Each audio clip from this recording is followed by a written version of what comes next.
The first frantic knock, nearly lost to the wind's desolate symphony, was followed by a scraping sound and then another desperate tattoo against oak. Seconds earlier, from his frosted window, Charlie Jennings had seen it, a fleeting glimpse of headlights, not on Maple Street itself, but cutting erratically across the field beyond the tree line, like a predator sniffing the storm. Then, a distant muffled shout distorted by the blizzard. He hadn't expected anyone. Snow was not merely falling on Maple Street. It was an invading force, an Arctic phantom swallowing the familiar contours of his quiet lane. All he desired was the fireplace's embrace, and another evening cocooned in solitude. But when he finally unlatched the heavy door, a shivering teenage girl, her face a canvas of terror. A fresh crimson gash, weeping above her left eyebrow, pitched forward, collapsing almost into his arms, as if the last of her strength had been spent on that final plea for entry. He had no premonition that this singular act of cleaving the storm with his open door would detonate a cascade of events, a chain reaction that would irrevocably reforge their lives. Nor could he conceive that this terrified wraith, snatched from the teeth of the gale, would one day utter the word he'd entombed with his daughter 5 years prior, Dad. If stories that delve into the resilient, almost defiant power of kindness, the rugged, unpolished beauty of second chances, and love's quiet, persistent revolution resonate deep within your soul, then you've found your haven. Subscribe and journey with us. We treasure your presence for every tale that mends, startles, and lingers long after the final word. Now let us begin. Charlie Jennings had long ago abandoned any expectation of late-night callers. Maple Street, once vibrant with the echoing laughter of children, had matured into a subdued lane, its homes patrolled by the gentle quietude of their aging inhabitants. Porches now more frequently stages for forgotten potted plants than for neighborly Congress-fronted houses dimmed by time. Charlie's porch, however, was an unspoken exception. Every night without fail, its small brass lamp by the front door bravely pierced the encroaching darkness, an amber spearhead illuminating snow-dusted steps. A silent, stubborn pulse in the gloom. He'd kept it lit since Lily, his daughter, passed. Less from hope, more as a deeply ingrained ritual, a defiant heartbeat against the suffocating silence. Some said he was simply too set in his ways to change the habit. He knew it was a homing beacon for a ship that would never return. He sat by the hearth, a chipped mug of tepid coffee oscillating precariously on his knee, his gaze flickering between the fire and the window, as the wind howled its lament against the panes. The blizzard was escalating, a furious manifestation of the weatherman's grim prophecy. Stay inside, bundle up. The television had advised with sterile cheer. Charlie had merely grunted, replenished the woodpile with practiced economy, and reheated yesterday's stew, a dish that had become as much a fixture of his existence as his solitude. He was halfway through rereading Of Mice and Men, lost in Steinbeck's poignant landscape of broken dreams, when the intrusion shattered the fragile peace. 3 knocks. Not timid, not aggressive, just raw, unadulterated desperation. Charlie froze, the book slipping from his grasp. Another violent gust rattled the window frames, making the old house groan. Then a 4th knock, weaker, almost a sigh of failing strength, followed by that scraping sound, as if someone had stumbled, tried to right themselves against the door. A splinter of an old forgotten instinct, the one that had once made him a protector, a fixer, pierced his resolve. He set the book down, his knees cracking in protest. Surprises, especially swaddled in a blizzard's fury, were unwelcome dispatches. Yet something in that faltering final appeal, that raw sound of surrender, tugged at a chord deep within him, one he'd thought had frayed beyond use.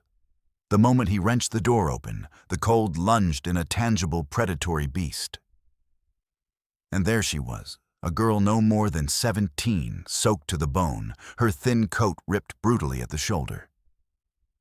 The gash above her eye, angrier and deeper up close, bled sluggishly, contrasting starkly with skin made pale by cold and fear. Frost clung to her eyelashes, framing eyes wide with a terrifying fusion of raw terror and desperate cornered defiance. She stammered. But the wind, a cruel thief, devoured her word before it could reach him. He caught the scent of pine needles, wet wool, and something metallic acrid. Fear, or perhaps blood sharp and undeniable. He hadn't encountered a teenager this close in months, certainly not one looking like she'd wrestled a demon and barely escaped to his doorstep. For one unnerving, heart-stopping instant, her posture, that stubborn, almost broken refusal to completely capitulate, echoed Lily. "Come in." He said, his voice rougher than intended, rasped by disuse and surprise. "Before you freeze solid." She hesitated for a fraction of a second, a flicker of something unreadable, distrust, calculation. In her two old eyes, then limped past him, a near inaudible "thank you," swallowed by the sudden warmth that enveloped her. Snow and meltwater immediately pooled on his polished hardwood floor, an unwelcome stain. He ignored it, handing her a worn terrycloth towel from the hall closet. "Dry off. You'll catch your death." She nodded, fingers trembling as she dabbed at her face and hair, wincing sharply as the towel brushed the angry lesion above her eye. "What's your name?" he asked, attempting a tone of neutrality he didn't feel. A pause, then softly, hesitantly, "Riley." No surname, no elaboration, just Riley, a name that landed with the weight of unspoken sorrows and hidden burdens. "That cut looks nasty. Needs tending." She flinched her hand, instinctively going to it. It's nothing." "Hungry?" Another nod more, a dip of the chin. He ladled the leftover stew into a bowl, placing it on the scarred pine kitchen table, a silent invitation. She ate with a ravenous, almost painful desperation that spoke of days, not hours, without a proper meal. Charlie watched from the counter, arms crossed, his mind a whirlwind of unwelcome questions, and even more unwelcome suppositions. Not from Maple Street, running hard, and from whom the livid bruise blooming beneath her left eye like a grotesque flower, and the raw, chafed skin around one wrist painted a grim, partial picture. He'd seen enough of life's cruelties not to press not yet. When she finished, every last drop of stew gone, she finally looked up, her eyes less wild, more haunted. "Can I just stay for tonight? I won't be any trouble, I swear. I'll be gone by morning." He met her gaze, and again that unsettling echo of Lily, fragile yet stubbornly resilient, shimmered through this frostbitten stranger. "One night." He conceded the words out before he could fully vet them. "Tomorrow we figure things out." A small, shaky sigh of relief. "Okay." He led her to the guest room, Lily's room, untouched save for dusting since the funeral. It was a shrine of faded yellow curtains, shelves crammed with well-loved books, and the lingering, almost imperceptible scent of lavender and old grief. "I'll grab extra blankets from the attic. It gets cold in here." As he turned, he saw Riley by the small maple desk by the window, her fingertips resting lightly on its surface. "This was your daughter's room, wasn't it?" She asked, her voice barely above a whisper. He nodded, the affirmation thick in his throat. "She must have been kind," Riley said, her voice catching unexpectedly. "And loved." Charlie opened his mouth, but the words, any words, wouldn't form. He nodded again, pulling the door almost shut, needing air. Later, passing the porch on his way to check the thermostat, he paused.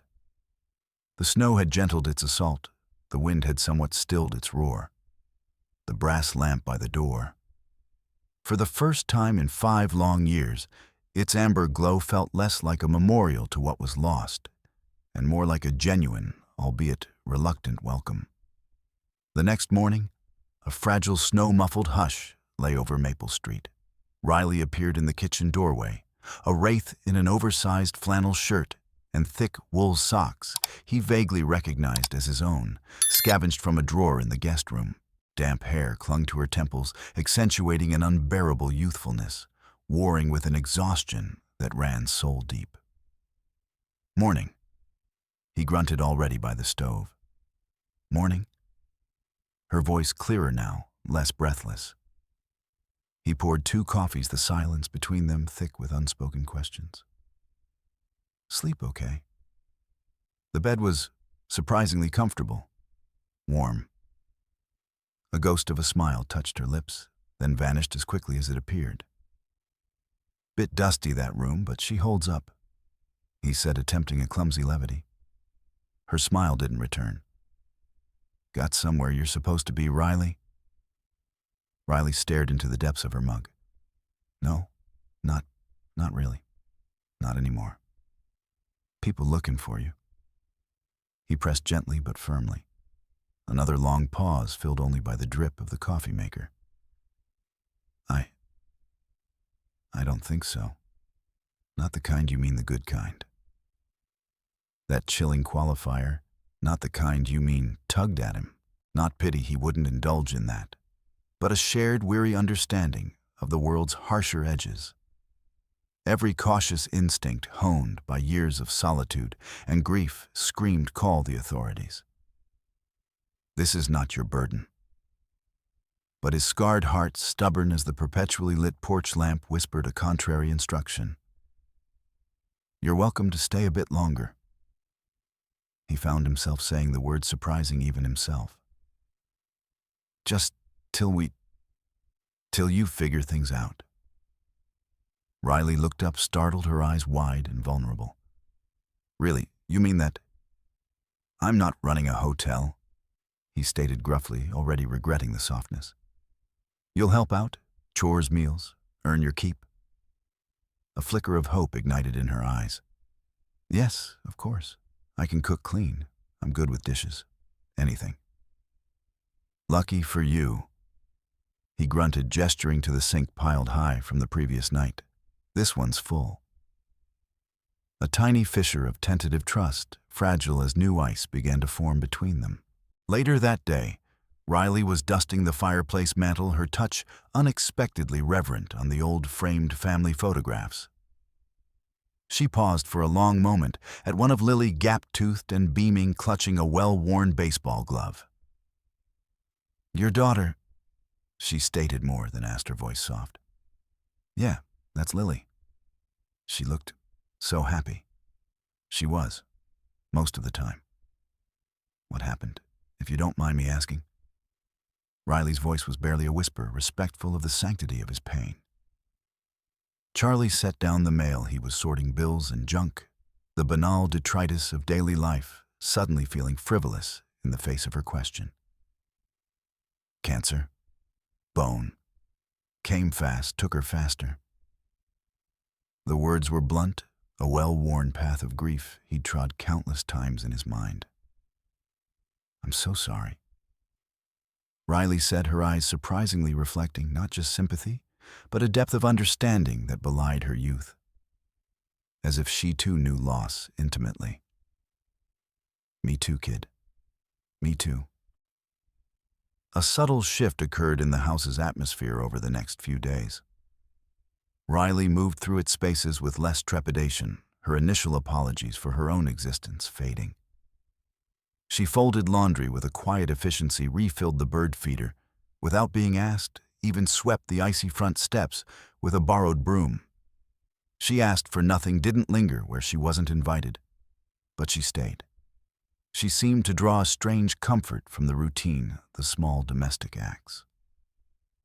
One evening, Charlie stepped onto the porch to check the latch on the storm door.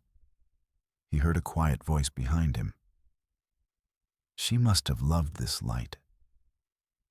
Riley stood in the open doorway, wrapped in one of Lily's old quilted blankets.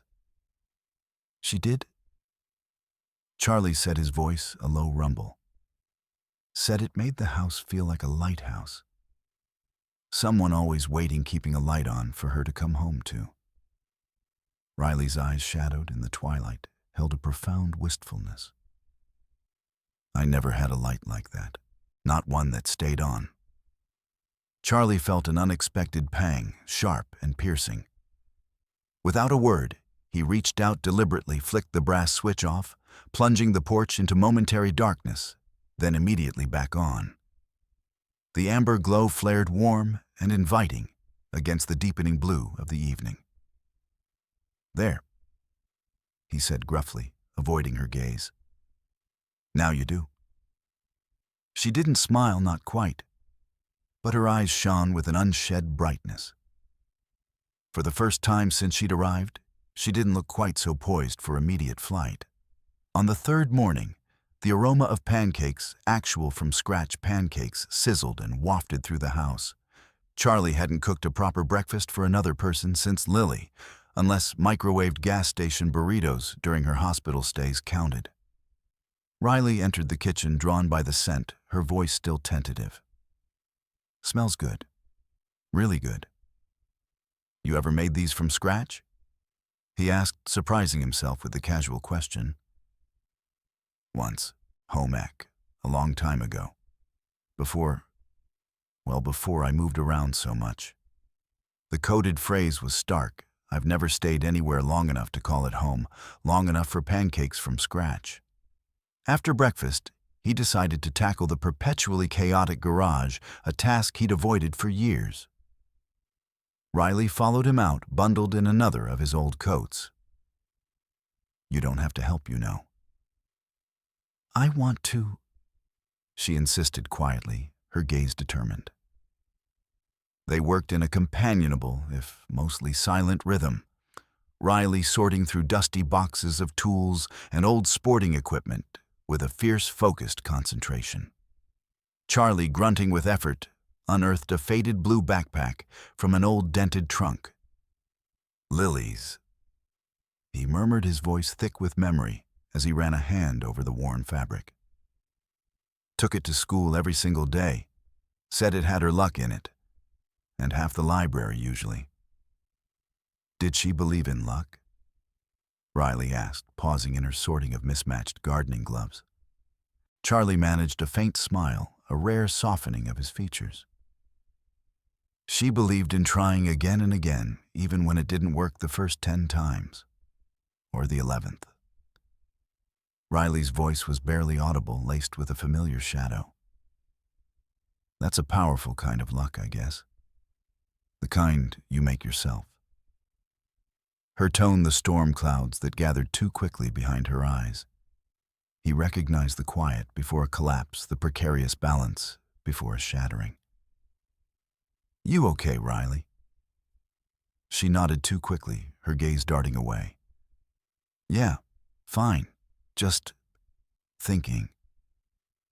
Later that afternoon, while taking out the overflowing recycling bin, he saw it, her own tattered, mud-stained backpack, left near the back door, unzipped just enough to offer a glimpse of its meager contents.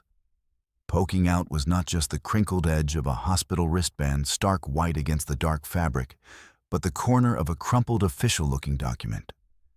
A restraining order he'd bet his last dollar on it. And tucked beneath that, almost hidden, was a small, heavy cloth-wrapped object, its shape indistinct, but clearly not papers or clothes. His breath hitched. This was more than a runaway kid with a bad bruise.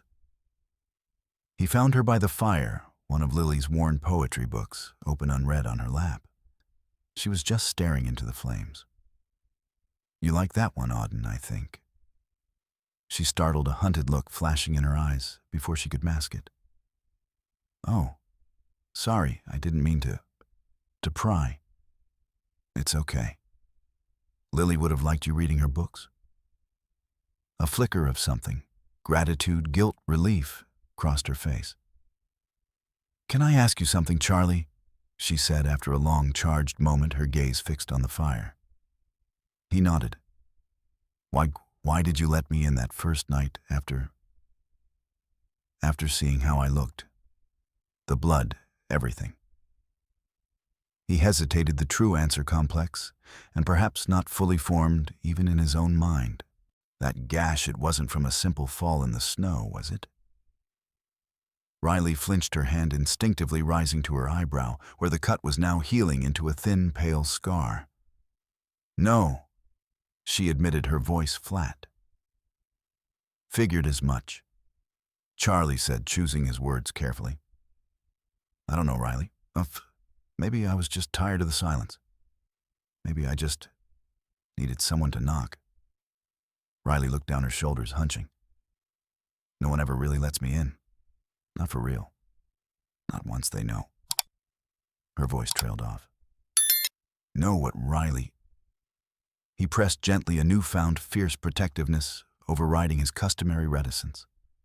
Tears welled, shining in the firelight, then spilled over. That I'm not just running from a bad situation. A string of them. I'm running from someone. Someone dangerous. Someone who won't stop. Charlie's voice was softer now, the gruffness gone. Maybe they never saw past the storm front you were dragging with you. This someone. Is he the reason for that official paper in your bag? And what's the other thing, the heavy one? Riley's head snapped up, her eyes wide with a fresh wave of fear, this time mixed with shame. You went through my bag. Just the edge of the paper. And I saw something else. Didn't touch anything. Enough. She took a shaky, ragged breath, the dam of her composure finally completely breaking. My mom died a few years ago. Lupus, Dad. He just vanished not long after. The system foster homes, some were okay, some were nightmares. Then I met Vince. Her voice trembled violently on the name, as if the sound itself was venomous. He was charming at first. So charming. Said all the right things. Then controlling. Then this. She touched the scar again. The restraining order, it didn't stop him. Nothing does. He said he'd find me. Always. He said I had something of his, something he needed back badly. I didn't know what he meant. And then I just grabbed a small, heavy pouch from his desk when I ran. I thought it was evidence, maybe something to protect me. I haven't even looked inside it properly. Charlie's throat tightened. This was far worse than he'd imagined.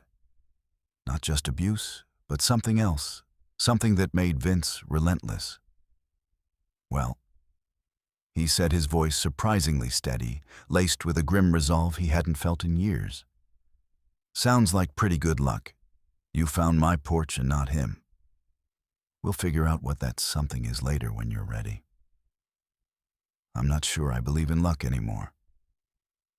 Then maybe believe in doors that open when you need them most, he said quietly, and in locks that hold. She stayed by the fire long after that, the flickering light dancing on her haunted, tear-streaked face. Charlie, watching her from the doorway, felt a stir of something akin to his old self, a protective instinct he thought grief had extinguished. He knew with a chilling certainty that simply sheltering her wouldn't be enough. The next morning, Grace Allen, silver-haired, sharp-eyed, and Charlie's neighbor of 30 unwavering years, appeared on his doorstep with a warm basket of cinnamon rolls and their aroma momentarily chasing away the house's somber scent. Well, it's about time you opened your door to someone other than the mailman and the occasional stray cat, Charlie Jennings. She chirped, her gaze already sweeping past him to where Riley was nervously attempting to shovel a clear path on the snow-laden walkway. Still nosy as ever, Grace. Charlie grumbled, though there was no real heat in it. Still concerned is more like it. She corrected tartly, her bright assessing gaze settling on Riley. And who is this young lady braving your notorious porch steps? Riley, Charlie said, stepping aside to let Grace in. She's staying a bit. Grace's look sharpened with interest and something akin to approval. You letting people in again, Charlie Jennings? Actually letting them in good. About damn time. Inside, she immediately took Riley under her wing, her formidable demeanor softening. "You must be Riley. And no ma'aming me, dear. It makes me feel ancient. Just Grace." Grace poured tea for Riley, ignoring Charlie's muttered protests about her taking over his kitchen. "So, where are you from, Riley, dear?" Riley hesitated, her gaze flicking nervously towards Charlie for a cue he didn't give. I've moved around a lot. Lately, I was just trying to get away from a difficult place. Grace's usually piercing eyes softened with an unexpected empathy. "I've always believed people come into our lives for a reason, child. Sometimes it takes a good long while for that reason to become clear. And sometimes," she added, looking pointedly at Charlie, who was pretending to be absorbed in a seed catalog, "we need a little nudge or a good hard shove to finally see it." Later that week, Grace mentioned the annual Maple Street Lighthouse Watch, a quirky local tradition where everyone decorated their porches with extra lights during the darkest week of winter. "A reminder we all look out for each other," she'd said with a knowing glance at Charlie's single steadfast lamp. Later, after Riley had excused herself to organize the books in Lily's room, a task she'd taken upon herself, Grace confronted Charlie, her voice low and serious. "She's scared, Charlie, truly scared, but she's not broken. Not yet. That look in her eyes. It's not just hardship I see there. It's the hunted look. Fear of being found by something specific, something relentless." "I know," Charlie admitted heavily. "I saw the edge of a restraining order." And she mentioned something else. Something she took from him. Grace's eyebrows shot up. "Then you know this isn't just some runaway kid with a run-of-the-mill bad situation. She needs more than just a roof over her head. She needs a sanctuary. A fortress." She paused, her gaze softening as she looked towards Lily's room. "And you, Charlie Jennings, need to stop pretending your heart doesn't ache with a little less lonely pain every time you see that guest room door open in the morning." He didn't answer, just stared out the window at Riley, who was now outside again, tentatively refilling the bird feeder. Her small, determined figure a bastion of fragile resilience against the vast, indifferent snow. "She reminds me so much of Lily." He admitted, the words raw, torn from a place deep inside him. "I figured as much," Grace said gently, placing a comforting hand on his arm. "But she's not Lily, Charlie. Let her be Riley. And for heaven's sake, let yourself be Charlie again. The one who knew how to fight for what mattered, the one who wasn't afraid to light up the whole damn street if it meant keeping the shadows at bay." A few days later, while helping Charlie sort through a box of Lily's old school things he'd finally decided he could face, Riley found a faded blue binder. Tucked within its pages, nearly hidden behind a sheaf of commendation certificates, was an unsealed envelope. Lily's familiar girlish script addressing it to Dad for someday when you really need it. The letter inside was a gut punch, a poignant, loving plea from Lily reaching out from beyond the grave. "Don't let silence become your only language, Dad. Your heart is so big, it's still got so much love left in it. Please, please give it somewhere safe to go. Don't let my leaving take all the light with me." With trembling hands, Riley brought the letter to Charlie, who read it standing by the window, his shoulders shaking. I thought I'd read every single word she ever wrote, every note, every card." He murmured, his voice choked. "She must have hidden it very well," Riley said softly, "for when you were truly ready to hear it." He looked at Riley, then truly saw her not as a shadow of Lily, but as herself, a young woman fighting her own desperate battles. "She was right, wasn't she?" He said, a profound sadness in his voice. "I did stop giving it somewhere to go. I locked it all away with her. I think Riley whispered, her own eyes suspiciously bright. I think she'd be incredibly proud of you right now, Charlie.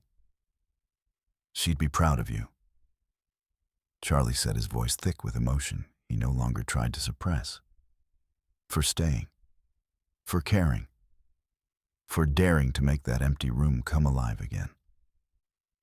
He tentatively reached for her hand, his calloused fingers briefly, surprisingly gently clasping hers. You don't ever have to try and fill her place, Riley. Nobody could. But you're more than welcome to carve out your own. There's room. That night, the single brass lamp on the porch seemed to burn with a fiercer, more defiant, almost joyful glow. Charlie's sudden cardiac episode a few weeks later was a terrifying, unwelcome jolt back to harsh reality. Not a full-blown heart attack, the ER doctor had said reassuringly, but a stern, unequivocal warning. Stress, underlying grief age, and a notable tendency towards chronic emotional suppression. The no-nonsense cardiac nurse had put it rather more delicately to a worried Riley in the hospital corridor. Riley sat by his hospital bed for hours, a fierce, almost feral protectiveness hardening her gaze whenever a nurse bustled in. I told you I was fine. He mumbled weakly from his pillows, irritated by the fuss. And I told you I'm not buying that line from you anymore. She retorted, an unexpected, unshakable steel in her voice that surprised them both. He managed a faint, tired smile. You've gotten a lot bossier, you know that. You're only just noticing, she shot back, though her eyes were filled with concern. Then softer, you scared me, Charlie. Really scared me. Scared myself pretty good, too. He admitted, his bravado deflating.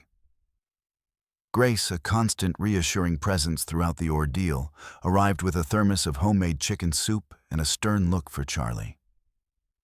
He'll be fine. Too stubborn to be otherwise, she declared with conviction to Riley before turning her formidable attention to the patient. But you, Charlie Jennings, need to learn to let someone else carry some of the weight for once, you old goat. You're not an island, much as you try to be. Charlie sighed, his gaze drifting to Riley, who was anxiously adjusting his blanket. I'm letting her, he conceded quietly. She's stronger than she looks, and stronger than he'd allowed himself to be. The call came on a snow-hushed, deceptively peaceful morning, a week after Charlie returned home. It was Daniel, Grace's typically jovial son, his voice hollow, fractured by grief. Charlie, Riley, it's Mom. She passed away in her sleep. Peaceful. The world tilted, the fragile equilibrium they had painstakingly built, shattering like thin ice. Grace, the vibrant, perceptive, infuriatingly insightful linchpin of their nascent, fragile found family, was gone. Charlie sat heavily in his armchair, red-rimmed but tearless, staring blankly at the wall. Riley paced the small living room, her restless energy a stark contrast to Charlie's stunned stillness, the absence of Grace, a gaping physical wound in the fabric of their small universe. She always said she wanted to go when the first heavy snow of winter came. Charlie finally said, his voice raspy. Said it made everything look clean, like a fresh, unwritten page. 2 days later, after the quiet, simple service, Daniel brought over a small, polished wooden box and a letter, Grace's familiar looping script on the envelope, for Riley. Inside, Grace's words flowed warm and wise, even from beyond my dearest. Riley, if you're reading this, then my time for tea and meddling has come to a close. You are exactly where you are meant to be. Child, don't ever doubt that for a moment. Don't be afraid to stay, to put down roots, even if the soil feels unfamiliar. You belong. Love isn't some grand prize to be won. It's a light. Sometimes a flicker, sometimes a bonfire. One we carry forward for ourselves and for others. Tucked inside the box with the letter were Grace's favorite flowered teacup, her often worn silk scarf, that still smelled faintly of lavender, and a single tarnished brass key. "It's for her little cottage by Miller's Lake," Daniel explained, his voice thick with unshed tears. "She wanted you to have it, Riley. She said it was family property and it should always go to the family that needed it next." Those were her exact words. He paused, then added, his voice lower, a questioning look in his eyes. There's something else in that letter, isn't there? Something more towards the end, a P.S. Riley's eyes scanned the last paragraph again, a small, almost overlooked addendum scribbled at the bottom, P.S. "That stubborn old fool Charlie has a surprisingly sturdy lockbox in his study, hidden behind his Dickens collection. The combination is Lily's birthday. Month, day, year, all 6 digits. If the shadows from your past ever grow too long and start to creep too close, child. And there's a name and a number in there for a man named Marcus Thorne. He owes me a considerable and very old favor. Tell him Grace Allen sent you. He'll understand. And he'll know what to do." Riley looked up, utterly bewildered. Marcus Thorne. Who on earth is Marcus Thorne? Charlie, who had been silently listening from the doorway, paled visibly, his hand instinctively going to his chest. Marcus Thorne. He repeated, his voice tight with a strange mixture of shock and something that looked like dawning dread. Grace knew him. He looked at Riley, then his gaze sharp and intense. That considerable favor. Riley, that might be for more than just a friendly chat or some legal advice. A new specific kind of fear, cold and sharp, settled in his eyes, mixed with a horrified understanding. Grace knew, didn't she? She knew you were in real serious trouble. And she knew about people like Vince and the people they answered to. The quiet weeks that followed Grace's passing were a fragile, temporary peace, a brief armistice with a looming threat. Riley slowly started using the key to the lake cottage, making tentative visits to the small, secluded property. She'd spend hours there, finding a strange solace in its solitude, in the scent of wood smoke and pine, a place where she could almost breathe freely. But the unsettling mention of Marcus Thorne and Charlie's stark, visceral reaction to the name lingered like a gathering storm cloud on the horizon. Then it began. A sleek, black sedan, utterly out of place on quiet, aging Maple Street, began making slow, deliberate passes by Charlie's house. Riley saw it first from Lily's bedroom window. Her blood ran cold, the kind of icy fear she hadn't felt since the night she'd fled Vince. "Charlie," she whispered one evening, her voice barely audible. Her face ashen as she peered through a gap in the curtains. Oh God, Charlie, I think Vince found me." Panic, cold and sickening, seized Charlie for a paralyzing moment. But then the memory of Grace's incredible foresight, the echo of Lily's unyielding fighting spirit, and his own fiercely resurgent love and protectiveness for this girl who had, against all odds, become his daughter, solidified into a core of unshakable resolve. "The lockbox," he said, his voice surprisingly firm, pushing down his own fear. "Lily's birthday. Quick." Inside the old metal box, beneath a bundle of Lily's childhood letters and a few tarnished medals, was a single crisp business card, Marcus Thorne. Solutions, and a phone number. Nothing else. He used to be a specialist, Charlie said grimly, his mind racing back to a darker, more dangerous chapter of a life he'd long since tried to forget. A life Grace had apparently known more about than he'd ever realized. Private security, very discreet, very, very effective. The kind of man you call when the police aren't enough, or when certain things or people need to disappear quietly. The call was brief, terse. Charlie explained the situation in clipped, urgent tones, invoking Grace Allen's name and the considerable favor she had mentioned. Thorne's voice on the other end was gravelly calm, utterly professional.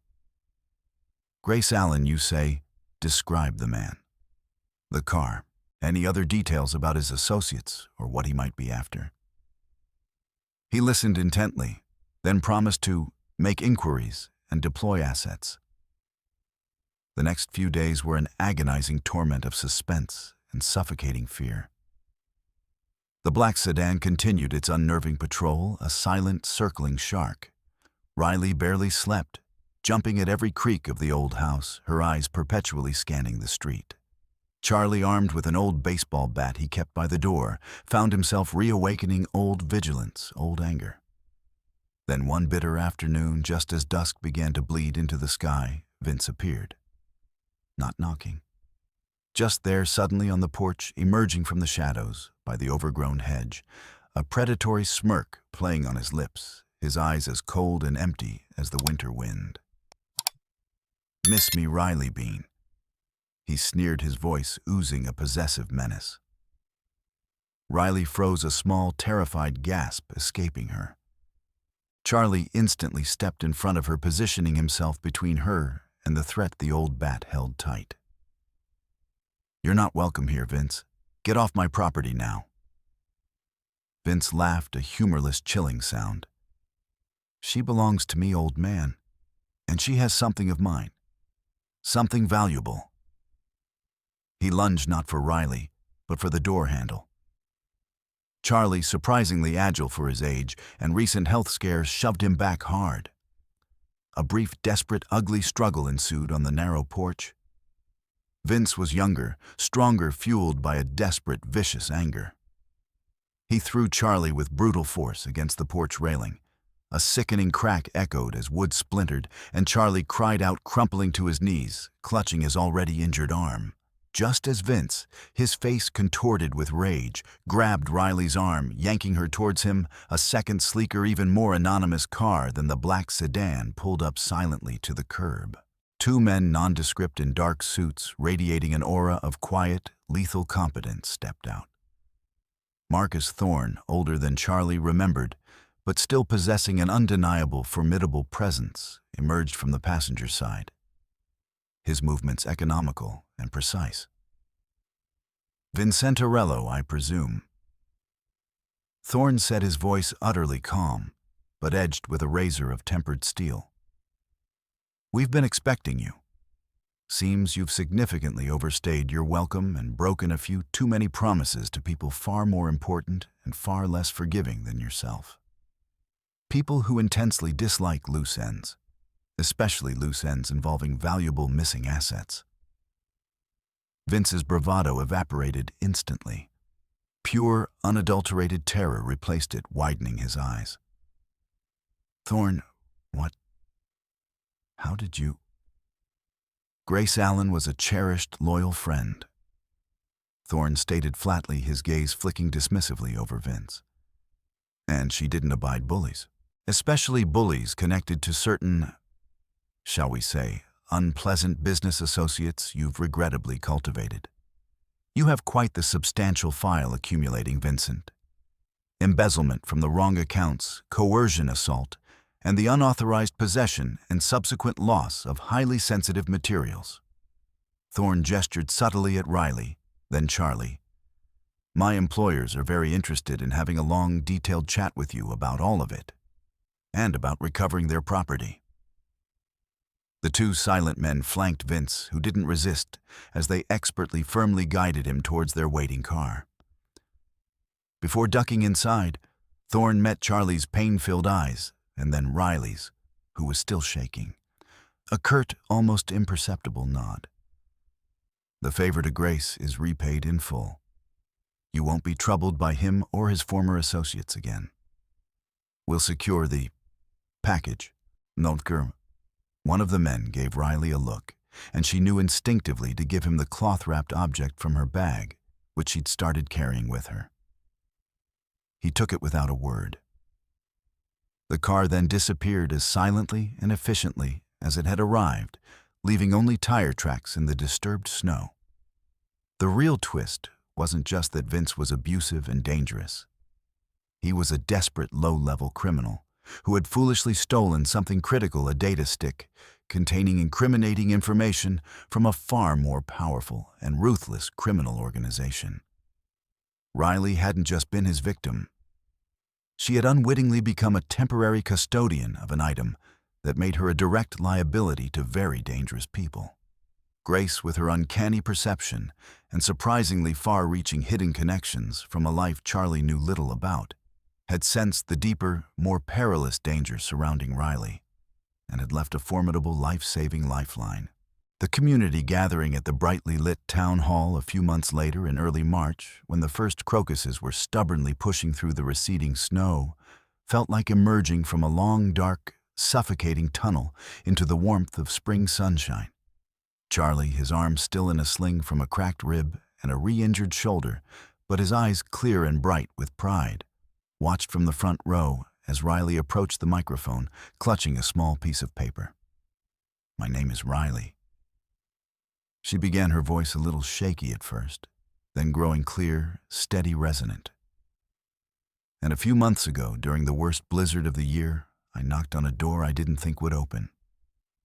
I learned that family isn't just about who you're born to or who shares your blood. It's about who shows up. It's who keeps the light on for you even in the darkest storm." She paused, her gaze finding Charlie's in the crowd, a warm, tearful smile exchanged between them. "I may not have had a last name I felt truly belonged to me when I arrived on Maple Street, but I have one now. One that was generously given, not inherited. One that I choose with all my heart." A confident, radiant smile illuminated her face. "My name is Riley Jennings." The applause that followed was warm, genuine, a heartfelt embrace from the small community that had in its quiet way also watched and waited. Daniel Grace's son, sitting beside Charlie, caught his eye and gave a discreet, emphatic thumbs up, his own eyes suspiciously moist. Later that night, Charlie found a new small, neatly lettered nameplate affixed to the door of what was once Lily's room, now Riley's, Riley Jennings. He touched it gently, a profound sense of peace settling over him. "Thank you, Lily," he whispered to the quiet listening house. "Thank you, Grace." Outside, the old brass porch light flickered once, as if in acknowledgement, then glowed with a steady, unwavering, welcoming beacon against the velvet night. A year later, snow once again blanketed Maple Street, this time soft and benign, a comforting quilt. Laughter, easy and warm, echoed from Charlie and Riley Jennings's kitchen as they engaged in a mock serious debate over the merits of adding chocolate chips to intuition muffins, a recipe Grace had apparently invented. The guest room was unequivocally hers, now adorned with her own artwork-framed photographs of her and Charlie, a copy of her first published poem in a small literary journal. And on the wall opposite her bed, a beautifully lettered sign Grace had made for Lily years ago, which Daniel had found and given to Riley, "You belong here." The knock, when it came this time, was soft, hesitant, almost lost in the happy kitchen sounds. Riley, sensing it with an intuition she now trusted, opened the door to a young girl, perhaps 13, shivering uncontrollably, her eyes wide with a familiar mixture of fear and desperation. My name is Emily," the girl stammered, clutching a worn, oversized backpack. "Come in, Emily." Riley said, her voice a balm warm and instantly reassuring, her arm already around the girl's thin shoulders. "Come in before you freeze." Charlie, appearing beside her, quickly ladled warm cider into a third mug. "You're safe now," Riley assured the trembling girl, gently guiding her towards the warmth of the fireplace. Emily's lip trembled, a single tear tracing a path down her frozen cheek. I didn't know where else to go. I saw your light." Riley smiled, a deep, knowing smile that reached her eyes. "You came to the right place, Emily." How did you know?" the girl whispered, looking from Riley to Charlie and back again. "Because once," Riley said, her gaze meeting Charlie's over Emily's bowed head, a profound understanding passing between them. Not so long ago, I was the one knocking in the storm. Later that evening, standing on the porch with Riley, after Emily was safely asleep in the now official spare room, Charlie looked at the softly falling snow. "She reminds me so much of you that first night." Riley nodded, her gaze fixed on the amber glow of the lamp. "Of who I was then, yes. And thankfully of who I never ever have to be again." She reached up, her fingers gently brushing the warm brass of the lamp housing. "Some shadows you can only outrun by finding a brighter light." "I'm so proud of you, Riley Jennings," Charlie said, his voice thick with emotion. "I'm proud of us," she replied, her own voice equally full. She adjusted the lamp slightly, a tiny, almost imperceptible movement. "It's staying on." She whispered more to the night, to the house, to the memory of Lily and Grace, than to him. "Always. We'd love to know, where are you watching or listening from tonight? Whether you're curled up with a cup of tea in a quiet corner of your world, or perhaps listening while the snow or maybe the rain falls softly outside your own window, please share with us in the comments below. It warms our hearts more than you can possibly know. And if this story spoke to you, if it reminded you of the enduring power of kindness, of the resilient beauty of second chances, or of the quiet, unassuming courage it takes to open your heart again after loss, then please consider subscribing to the channel. There are so many more stories waiting to be told, more journeys to embark upon, and we would be deeply honored to share them with you. Thank you for spending this precious time with us. Until next time, keep your own light on, however small, and keep believing in the good that finds its way to doors left open.